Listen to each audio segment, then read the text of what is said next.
In today's lesson, we're diving into the world of real conversations, and here's why it's a game changer for your English journey. By immersing yourself in genuine talks, dialogues, and conversations, you're not just learning, you're turbocharging your ability to understand spoken English. It's like upgrading from watching a trailer to experiencing the whole movie. At Speak Up Channel, we're not just about lessons, we're your companions on the road to fluent English. Think of this as your passport to a world where you not only grasp the language, but effortlessly express yourself like a native speaker. These conversations, talks, and dialogues are your secret weapon, the key to unlocking language skills that go beyond the basics. So buckle up. You're not just here to learn, you're here to thrive in English. Welcome to Speak Up Channel, where we're turning everyday conversations into your ticket to speaking English with fluency and confidence. Let's begin, and don't forget to tell us how much you can understand.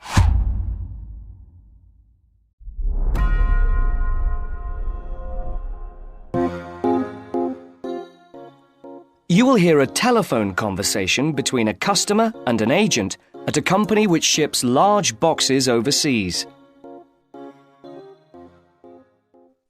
Good morning, Packham's shipping agents. Can I help you? Oh, yes. I'm ringing to make inquiries about sending a large box, a container, back home to Kenya from the UK. Yes, of course. Would you like me to try and find some quotations for you? Yes, that'd be great. Thank you. Well, first of all, I need a few details from you. Fine. Can I take your name? It's Jacob Mkere. Can you spell your surname, please? Yes, it's Mkere. Is that M for mother? Yes. Thank you. And you say that you will be sending the box to Kenya? That's right. And where would you like the box picked up from? From college, if possible. Yes, of course. I'll take down the address now. It's Westall College. Is that Westall? Yes, college. Westall College. And where's that? It's Downlands Road in Bristol. Oh, yes, I know it. And the postcode? It's BS8 9PU. Right. And I need to know the size. Yes, I've measured it carefully and it's 1.5 metres long. Right. 0.75 metres wide. Okay. And it's 0.5 metres high or deep. Great. So I'll calculate the volume in a moment and get some quotes for that. But first, can you tell me, very generally, what will be in the box? Yes, there's mostly clothes. Okay. And there's some books. Okay, good. Anything else? Yes, there's also some toys. Okay, and what is the total value, do you think, of the contents? Well, the main costs are the clothes and the books. They'll be about £1,500. But then the toys are about another 200. So I'd put down £1,700.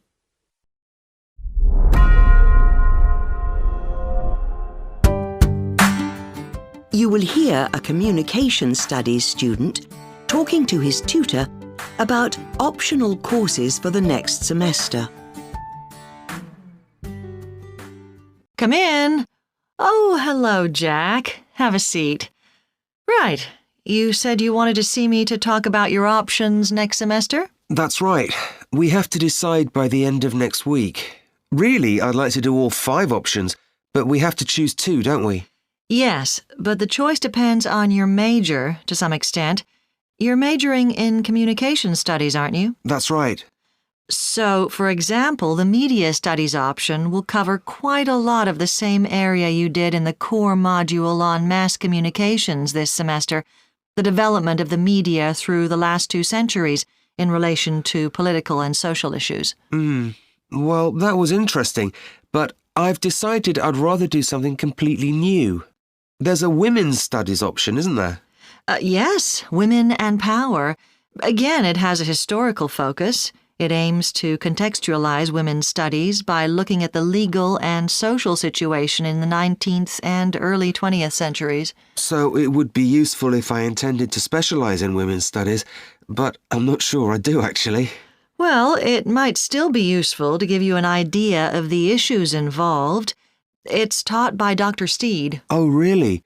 I'll sign up for that then. What about the option on culture and society? That addresses the historical debate on the place of culture since the Industrial Revolution in Britain. So a historical focus again? Do I get the message you're not so keen on history? Well, it's just that we seem to have done quite a lot this semester. Anyway, I'll think about that one. If you're interested in a course focusing on current issues, there's the option on identity and popular culture. That approaches the subject through things like contemporary film, adverts, soap operas, and so on. That sounds interesting. Can you tell me who runs it? Well, it's normally Dr. Stevens, but he's on sabbatical next semester, so I'm not sure who will be running it.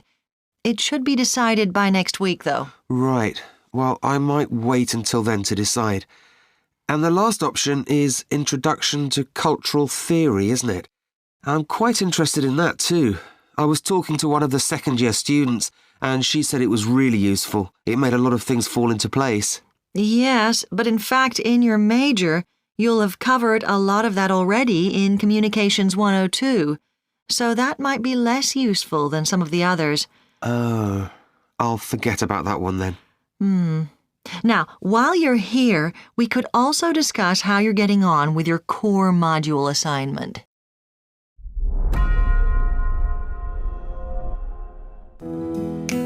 You will hear a man talking to an official at a tourist information office. Can I help you? Yes, I was wanting somewhere to stay for a few days, a 4- or 5-star hotel. Can you tell me something about the possibilities? Okay, right. Well, there are 5 hotels that might interest you. Were you wanting a city centre location, or would you be interested in something a bit further out? Well, I do have a car, so I could go for either. Well, there are 2 central hotels in the range you're looking for. There's Carlton House and the Imperial. They're both near the main square, but if you've got your own transport, you might be interested in the Royal Oak. That's out in the country, about 10 kilometres away. Very peaceful. Then there's the Bridge Hotel and the Majestic. They're both in town, but not in the centre. They're out on the airport road. That might be a bit far out, actually. OK, now the other 2 you mentioned in the city centre. Can you tell me a bit about them? Well, they're both excellent hotels. If you want something with a bit of character, Carlton House is quite unusual. It's a very old building that was originally a large private house. It was bought by the Vannies chain, and they completely refurbished it. They took their first guests just a few months ago, but it's already got an excellent reputation. That's a 5-star hotel. Or there's the Imperial, which is a much more modern building. That also has its own gym, and it also has internet connection and meeting rooms.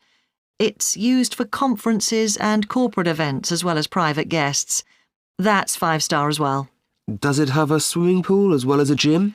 No, the Royal Oak has an outdoor pool, which is lovely in the summer, but the only hotel with an indoor pool is the Bridge Hotel. It doesn't have a gym, though. The Majestic is planning to build a swimming pool and a fitness centre, but it's not finished yet. I see. Well, I think I'll probably go for one of the city centre hotels.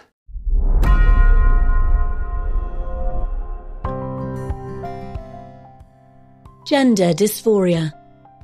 Notes on a scandal. Correcting the treatment of trans-identifying children will take time. You are the expert in your gender experience.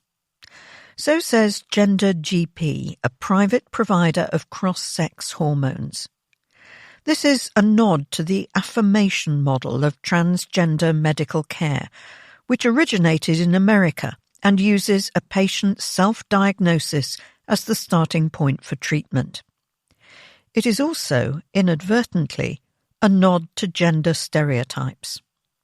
Humans are male or female, and some have more of the traits that are traditionally associated with the opposite sex than others. A small number, some of whom feel great distress, believe these traits define their gender and take drugs or undergo surgery to make them resemble the opposite sex. If they are adults, that is entirely their business. But Gender GP's online appraisal pathway is also designed for children. The question, "What would you like Gender GP to help you with?" is followed by a list of options including puberty blockers. These drugs, which are used to treat some cancers and precocious puberty, a rare condition, are now also given to children with gender dysphoria, the painful feeling of being in the wrong body. They are not licensed for this use, which means there have been no trials. Anecdotal evidence suggests that, when taken in adolescence, they can cause sterility and anorgasmia. Britain is one of several countries trying to curb their use. The existence of outfits like Gender GP, which was founded by a British doctor and is based in Singapore, show how difficult this is, and not just because such private providers exist. It is also because gender ideology, the idea that a person's innate gender can be more important than their biological sex, has taken deep root in public institutions. Until recently, the affirmation model dominated the treatment of gender dysphoric patients in the National Health Service, or NHS. It has also influenced the way schools respond to such children. Britain is not the only place to have been affected. In January, the UN Special Rapporteur on Violence Against Women and Girls criticised the World Health Organization, or WHO, over plans to draw up guidelines on medical transitioning. Not one member of the committee appointed to do this represented a voice of caution for medicalising youth with gender dysphoria or the protection of female-only spaces, she said. The WHO later said its guidelines would not cover children. Britain is trying to counter this ideology. In 2020, the NHS commissioned Hilary Cass, a respected paediatrician, to review the treatment of children and young people with gender dysphoria. Her final report is expected early this year.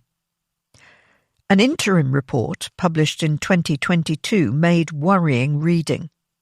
It suggested that a disproportionate number of patients at the NHS's specialist Youth Gender Identity Clinic in England, the Gender and Identity Service, or GIDS, at the Tavistock Foundation Trust in London, were autistic or in care.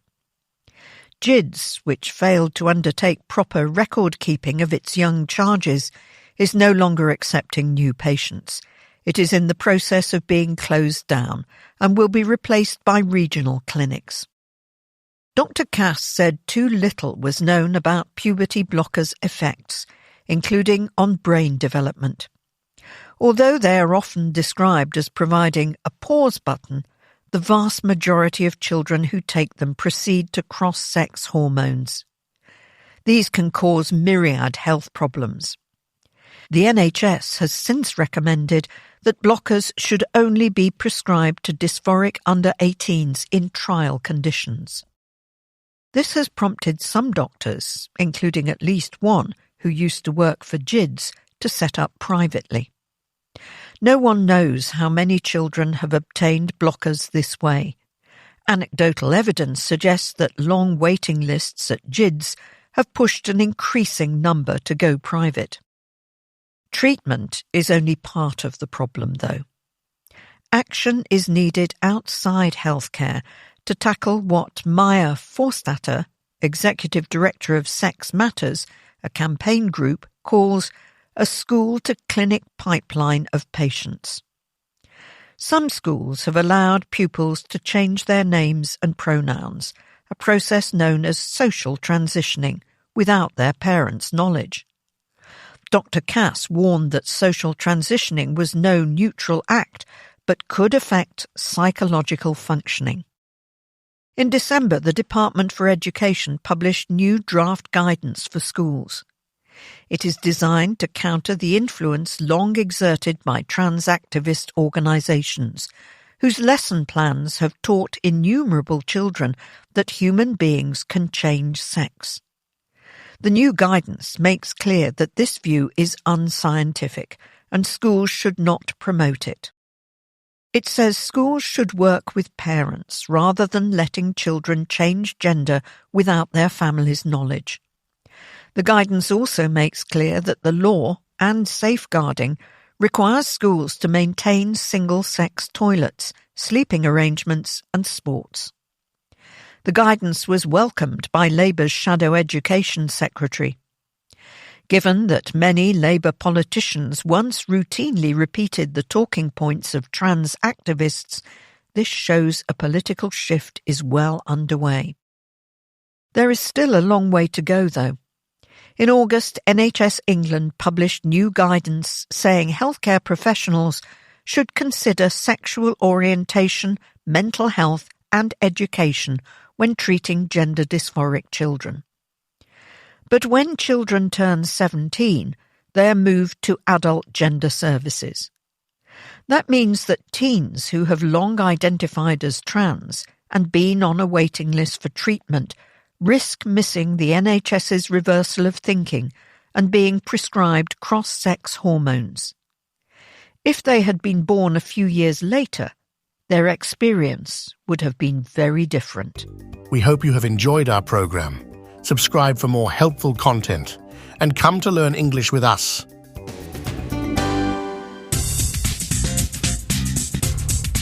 Speak out.